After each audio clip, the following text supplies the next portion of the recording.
Hola, hoy quiero que hablemos un poco sobre el lema de Koenig, su demostración y algunos detallitos que surgen cuando uno lo busca en varias fuentes y un poquito del contexto de este teorema. Este lema de Koenig, para empezar, es un teorema muy importante en lógica matemática, en parte por la razón por la que lo vamos a utilizar, y es que a partir de él se puede probar el teorema de compacidad para la lógica proposicional. Pero aparte también aparece de manera importante en la teoría de la computabilidad eh, y en algunas otras partes de la lógica. Entonces es un teorema sumamente interesante y dice lo siguiente. Si tenemos un árbol infinito con ramificación finita, entonces este árbol tiene que tener al menos una rama infinita. Y vamos a hacer un pequeño diagrama para platicar un poco de qué significa este teorema y ver que intuitivamente es casi hasta trivial, lo cual hace que llame la atención la variabilidad, la cantidad de aplicaciones que surgen de él. Entonces, para nosotros un árbol va a ser en el sentido de teoría del orden. Esto cambia, por ejemplo, para los que estudian teoría de gráficas, no va a ser exactamente lo mismo lo que para ellos es un árbol que lo que para nosotros va a ser un árbol. También en teoría descriptiva de conjuntos, a veces se busca una definición un poco más restringida de árbol, dependiendo del contexto.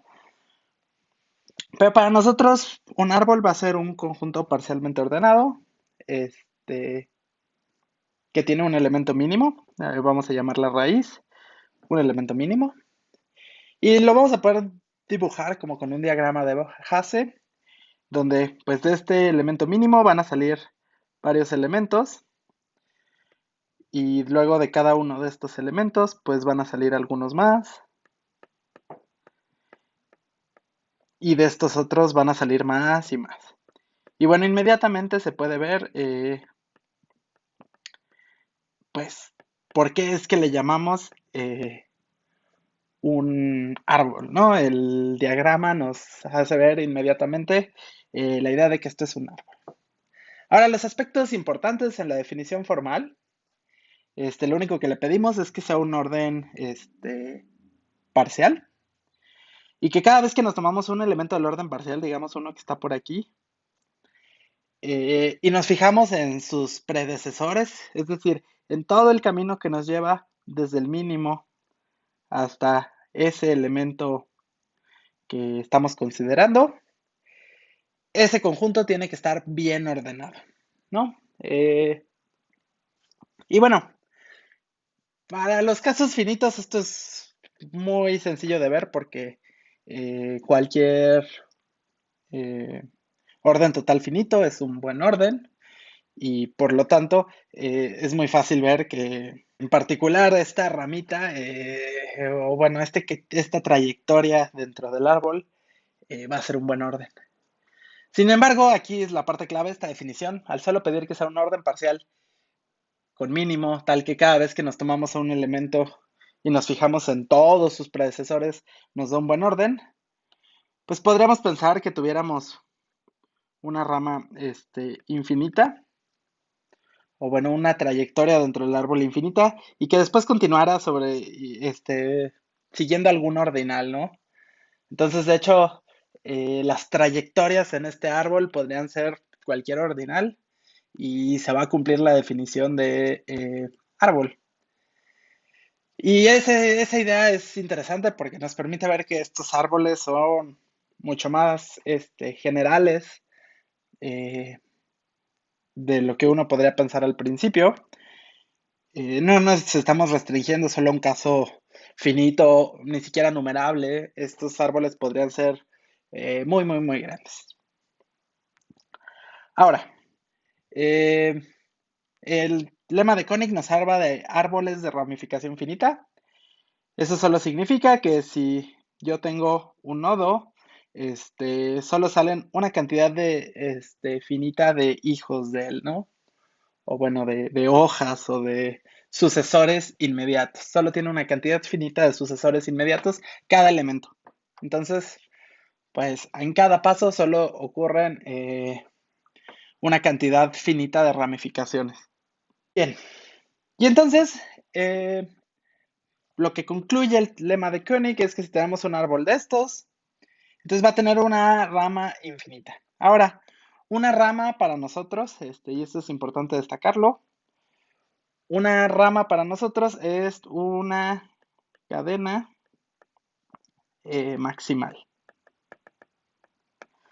Si recuerdan, una cadena es simplemente un subconjunto de nuestro orden, en este caso de nuestro árbol, que es totalmente ordenado, ¿no? Y la parte aquí importante es que es maximal. ¿Qué quiere decir que sea maximal? Que no le pueda agregar ni un solo elemento más y que siga siendo totalmente ordenado.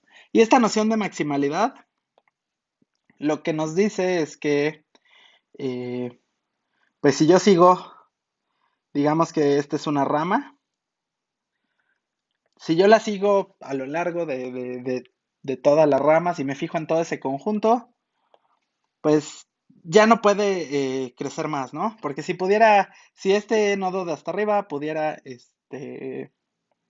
agregarle más cosas, pues entonces al pegarle uno de esos puntos seguiría siendo una cadena y ya no sería maximal. Entonces, esto no debe ser posible. Significa que sí recorre todo el árbol. Ahora, no tiene por qué tener un elemento máximo. Podría ser que no tenga máximo. Por ejemplo, los números naturales son un orden total que no tiene máximo, ¿no? Entonces, podría ser que esto no tuviera máximo. Se puede probar que por nuestra definición de que cada punto va a tener, sus predecesores van a formar este, un buen orden. Se puede probar que esta rama va a tener el tipo de orden de algún ordinal. Pero lo importante es que recorre todo el árbol. Ya no nos podemos quedar a medio camino, sino que es un camino que nos lleva desde el mínimo a lo largo de todo el árbol, hasta un punto en el que ya no podemos crecer más.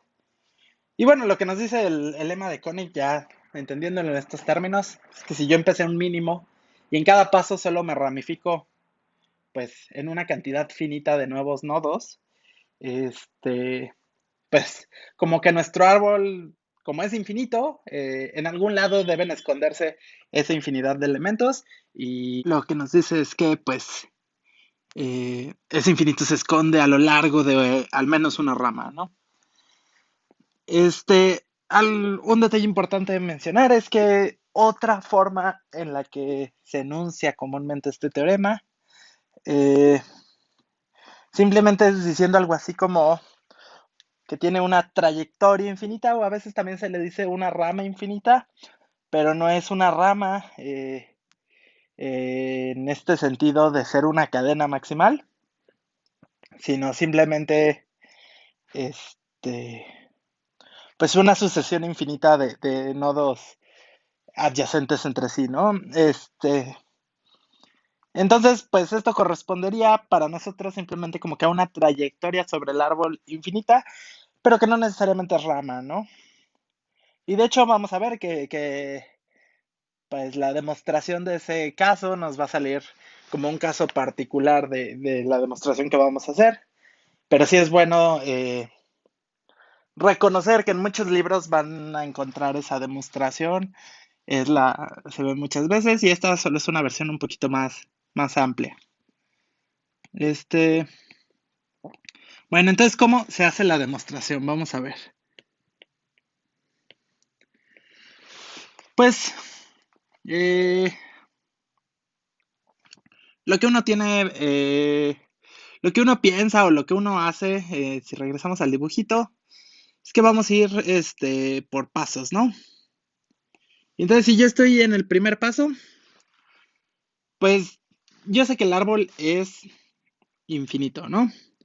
Sin embargo, a partir del mínimo solo surgen en este dibujo tres sucesores inmediatos, este y este.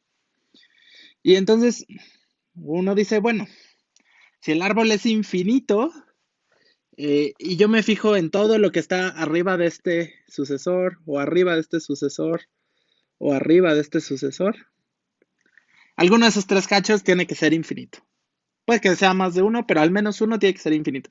Porque si los tres fueran finitos, pues entonces el árbol nada más sería la unión de este cacho, que es finito, unión este cacho, que también es finito, unión este cacho, que también es finito, unión un punto extra y nos daría algo finito.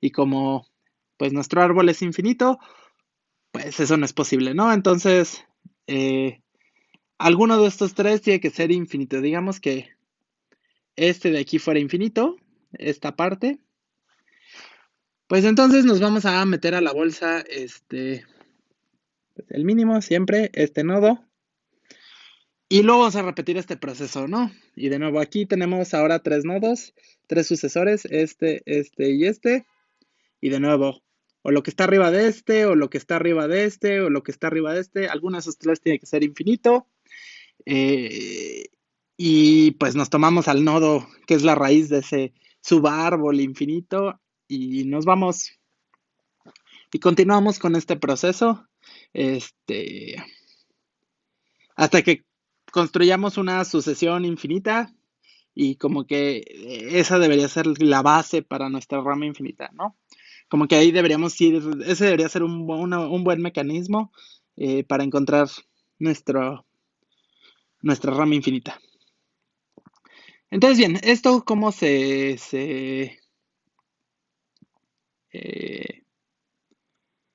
se hace? Pues simplemente decimos, pues sea un árbol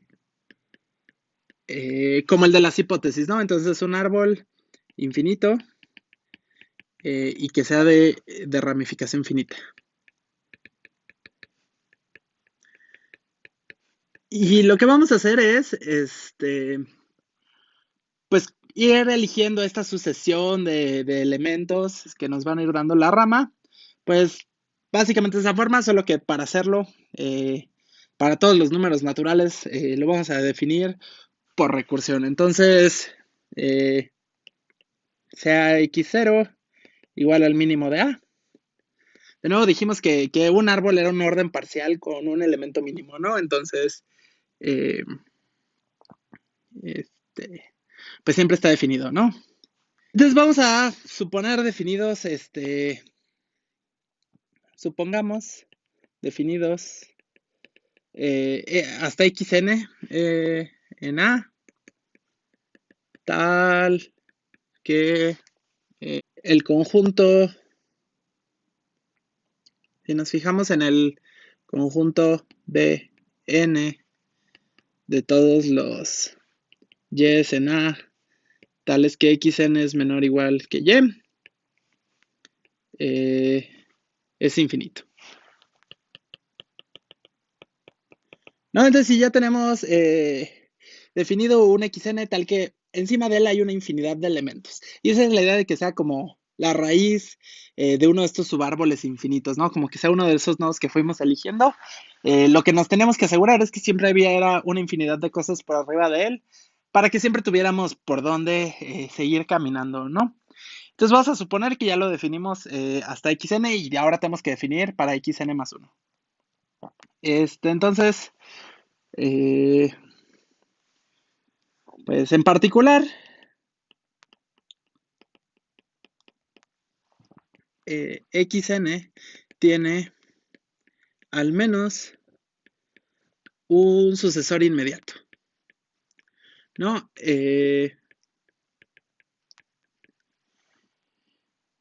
La ventaja de que las cadenas siempre estuvieran bien ordenadas es que si xn tiene algún elemento por arriba de él, la única forma de llegar a él es que pues tuviera un sucesor inmediato, ¿no? El de xn tienen que salir una cantidad finita de nuevos nodos, de sus nodos hijos, y como tiene una infinidad de elementos por arriba de él, pues sí tiene que tener al menos un sucesor inmediato. Ahora, puede tener más sucesores inmediatos, puede tener cualquier cantidad finita de sucesores inmediatos. Sin embargo, de nuevo, existe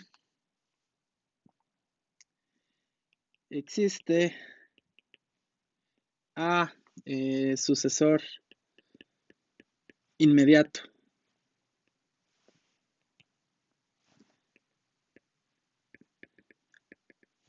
de xn, tal que el conjunto,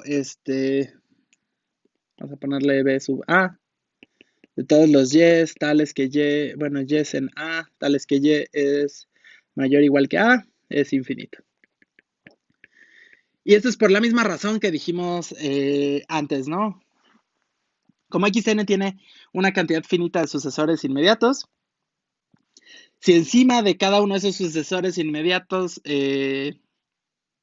solo hubiera una cantidad finita encima de cada uno de ellos, entonces nos podríamos tomar la unión finita de conjuntos finitos y eso nos daría un conjunto finito. Y entonces tendríamos que solo hay una cantidad finita de elementos arriba de xn, ¿no? Una vez que agregamos a, que solo es un elemento más. Sin embargo, nosotros aquí dijimos que este conjunto Bn de todas las cosas que estaban por arriba de xn era infinito, ¿no? Entonces, pues tiene que tener un sucesor inmediato. Como solo tiene una cantidad finita de sucesores, de algunos de sus sucesores inmediatos debe haber encima una cantidad infinita de elementos, ¿no? Este es lo que habíamos hecho en el dibujito, de que partíamos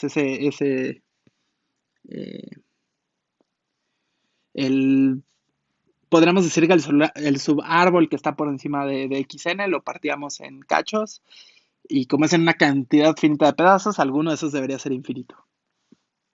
Y entonces, pues ya como podemos asegurar que existe este a, entonces definimos xn más 1 igual a. Y ya estuvo. Con esto, pues tenemos el conjunto de los xn, tales que n está en los naturales. Se cumple que para todo n en los naturales, xn más 1 es sucesor inmediato de xn. Y vamos a llamarle digamos, x a este conjunto. Y entonces, de nuevo, en la interpretación que luego se da del lema de Koenig, en el que nada más se pide que exista una rama infinita, una rama en el sentido de una trayectoria infinita dentro del árbol, pues este X ya lo sería, ¿no? Este X, X0 era el mínimo, y luego íbamos a sucesor inmediato, uno de ellos era X1, y uno de los sucesores inmediatos de X1 era X2, y así para cada natural. No pueden ser iguales. Si tomamos dos xn distintos, bueno, con subíndice distinto, tienen que ser distintos porque cada uno era sucesor inmediato de su anterior, entonces siempre van a estar en distintos niveles del árbol. Y bueno, eso ya sería una forma de decir, bueno, tiene una trayectoria infinita este árbol. Sin embargo, nosotros queríamos que fuera específicamente pedimos que tuviera una rama, una cadena maximal. Y este X, este es cadena. Justo por esto que dijimos de que xn más 1 es sucesor inmediato de xn, entonces nos da un conjunto totalmente ordenado. Lo que no necesariamente ocurra es que sea maximal, ¿no? Y para imaginarse eso, es posible que todas las ramas, y esto es para los que saben un poquito más de teoría de conjuntos, que todas las ramas de este árbol fueran, digamos, omega 1, el primer ordinal no numerable.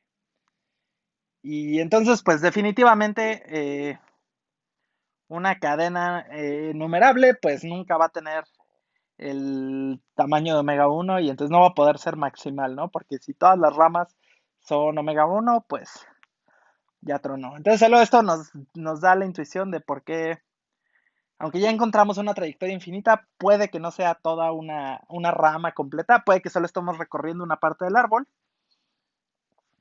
Pero pues ya la forma de encontrar esta rama,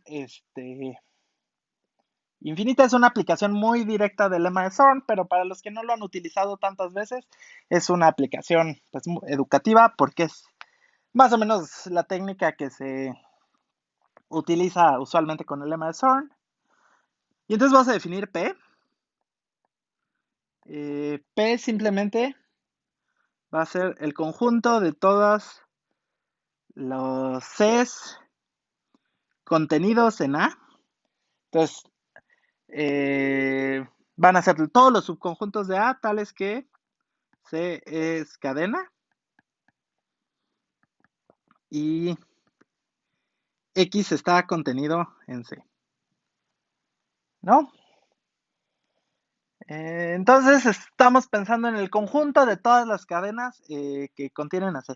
Y una forma de, vamos a hacer un dibujo para imaginarnos esto.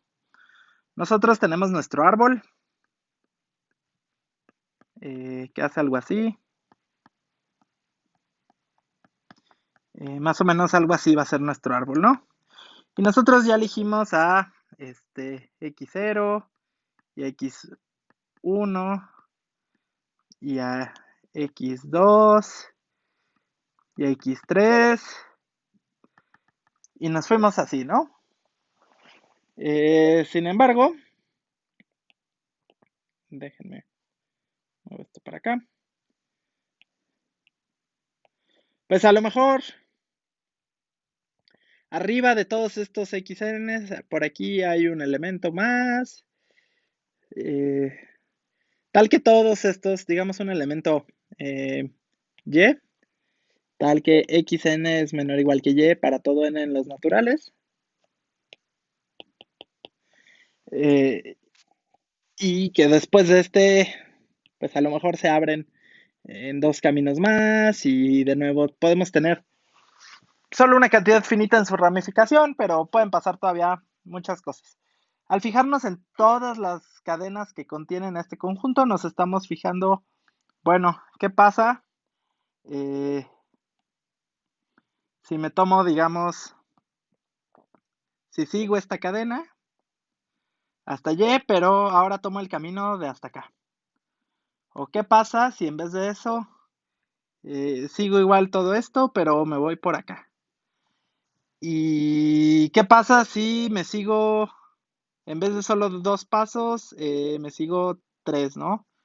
Y me estamos fijando en todas las posibles formas de extender al conjunto X, pero como siguiendo una rama, ¿no? Es decir, de una forma totalmente ordenada, sin tomar bifurcaciones, solo creciendo una vez a cada paso. Y estamos fijándonos, este P son todas las posibles formas de extender eh, a esta cadena X. Y ahora algo que es muy fácil verificar es que este P con la contención es un orden parcial. De nuevo, este P es un subconjunto de la potencia de A, porque es un conjunto de subconjuntos de A. Y ya sabemos que la potencia de A con la contención es un orden parcial. Si restringimos ese orden parcial a un subconjunto, pues nos da un orden parcial, ¿no? Entonces, eh,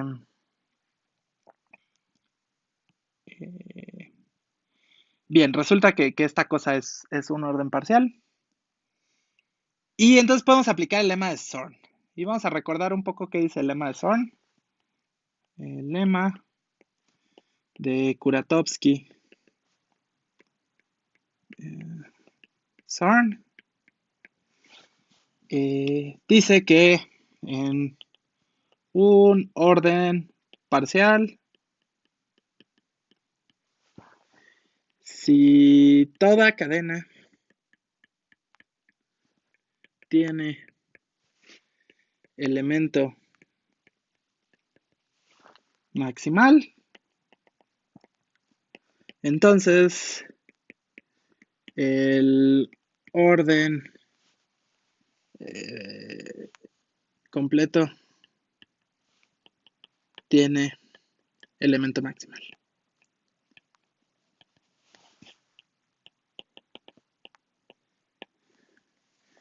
Y si quieren aquí, en vez de pedir cada cadena tiene elemento maximal, tal vez sea un poco mejor pedir eh, si toda cadena está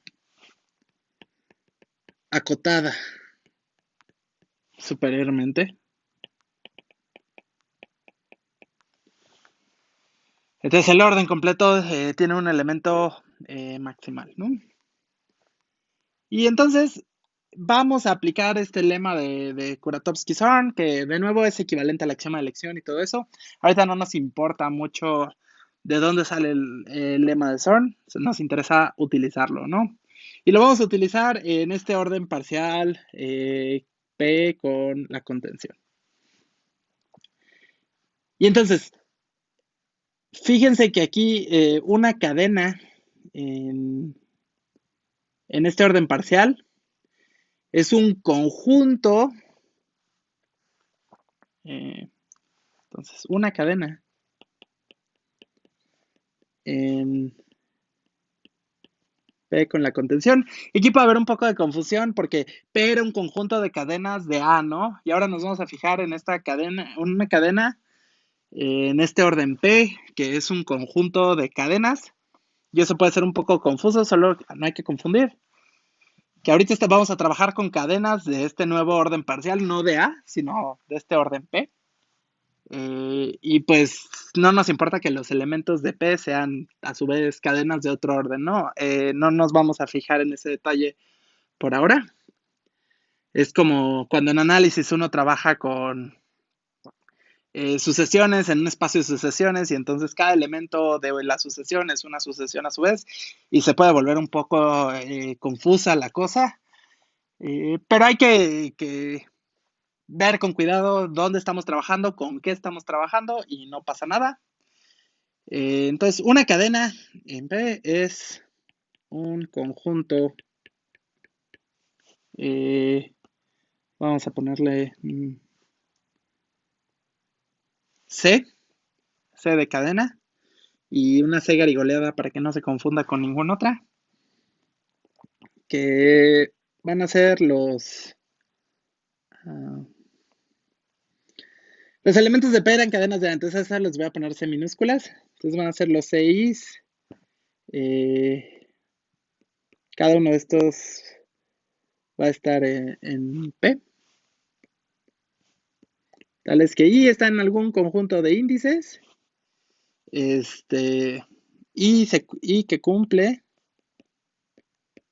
que para cualesquiera dos índices en este conjunto de índices, CI está contenido en CJ o CJ está contenida en CI, ¿no? Porque de nuevo, ahora nuestro orden es la contención, entonces que sea una cadena es que cualesquiera dos elementos son comparables. Y como nuestro orden es la contención, pues eso significa que si yo me tomo dos elementos de la cadena, eh, pues uno está contenido en el otro o el otro en el uno.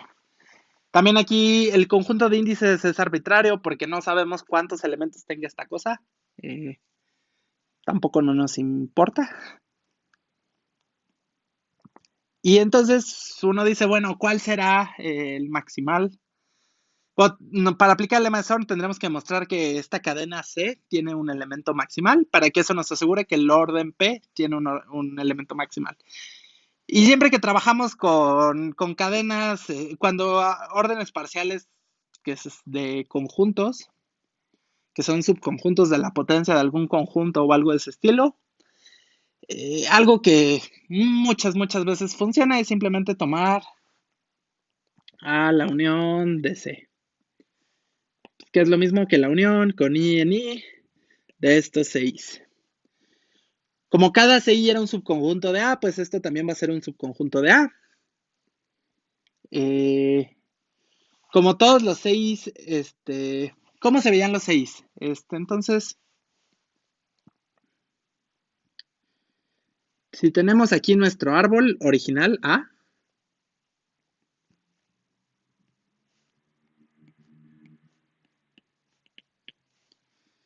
y tenemos a X X era una rama así, ¿no? Y era una trayectoria infinita.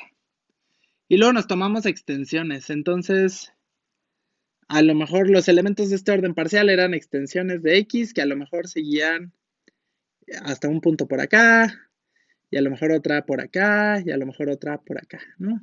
Y eran distintas formas de extender a esta trayectoria X. Pero ahora, cuando nos tomamos a los elementos de esta cadena C, que pues al ser una cadena,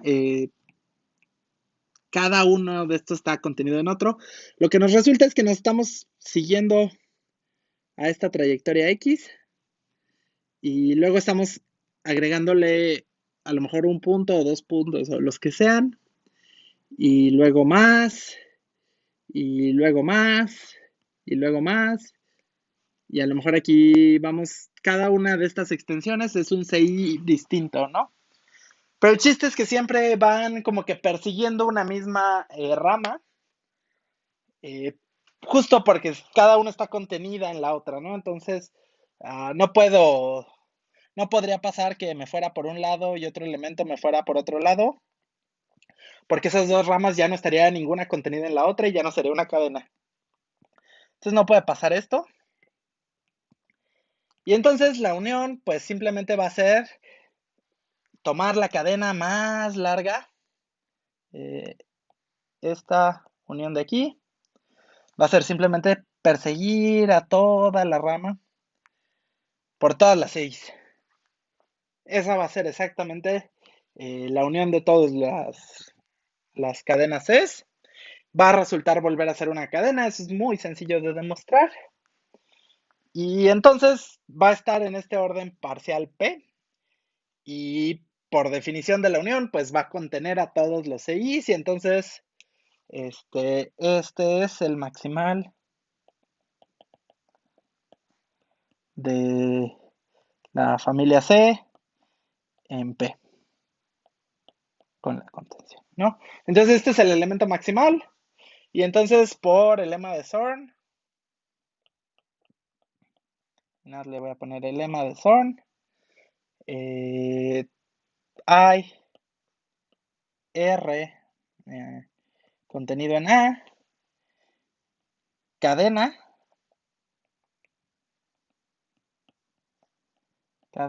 maximal. De nuevo, por el lema de Zorn es maximal, tal que X está contenido en R. Y ahora, esta propiedad de que X esté contenido en R es porque R es maximal de P, del orden P, y el orden P, todos sus elementos se extendían a X, ¿no? Y es cadena maximal precisamente por el lema de Zorn, nos da ese elemento maximal. Y entonces, pues esta cadena R contiene a X y X era infinito, entonces R tiene que ser infinito. Y aparte ahora sí ya es una rama, ¿no? Que sigue el orden parcial hasta el final, no se puede extender de ninguna forma, gracias al lema de Zorn. Y con eso ya lo demostramos. Las demostraciones del lema de Zorn en las que hay que definir este orden parcial y ver que cada cadena tiene maximal y demás, al principio pueden ser un poco confusas, un poco extrañas, especialmente cuando se trabaja en un orden parcial y luego se tiene que definir otro orden parcial que es subconjunto de la potencia del primer orden parcial. Ese tipo de cosas pueden ser un poco confusas, solo hay que ir con cuidado. Y es una técnica que se utiliza muchísimo, entonces conviene irse acostumbrando a ella, ir checando todos los detallitos para ver que sí funcione. Y agregarlo a su cajón de herramientas, ¿no? Porque es algo que se usa bastante y es muy útil. Entonces, bueno, con esto ya probamos el lema de Koenig. Si tienen alguna otra duda, si algo no quedó claro o si quieren que verifiquemos algún otro detallito, díganme y lo hacemos. Y nos vemos a la próxima.